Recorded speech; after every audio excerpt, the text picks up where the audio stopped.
ঘূর্ণিঝড় রেমালের তাণ্ডবে লণ্ডভণ্ড খুলনার বিভিন্ন উপকূলীয় অঞ্চল।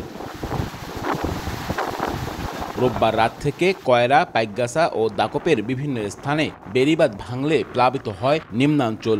ভেসে যায় শতাধিক চিংড়ির ঘের, ভেঙে বিলীন হয় কয়েকশো কাঁচা ঘরবাড়ি ও দোকানপাট। বিভিন্ন দফতরের তথ্য বলছে, এসব উপজেলায় বাঁধ ভেঙে লোকালয়ে পানি প্রবেশ করেছে অন্তত 15টি স্থানে, আর বাঁধ উপচে লোকালয়ে পানি প্রবেশ করেছে আরও অন্তত 10টি স্থানে। দাকপের পানখালী ইউনিয়নের শিবসা ও ঢাকি নদীর বাঁধ ভাঙলে ক্ষতিগ্রস্ত হয় কয়েকটি গ্রাম। এতে তলিয়ে যায় তিলডাঙ্গা ইউনিয়নের কামিনীবাসিয়া, বটবুনিয়া ও খলিশা এলাকা। নগদে 500 টাকা বা তার বেশি পেমেন্টে পেতে পারেন ঢাকায় জমিসহ 20 কোটি টাকার পুরস্কার।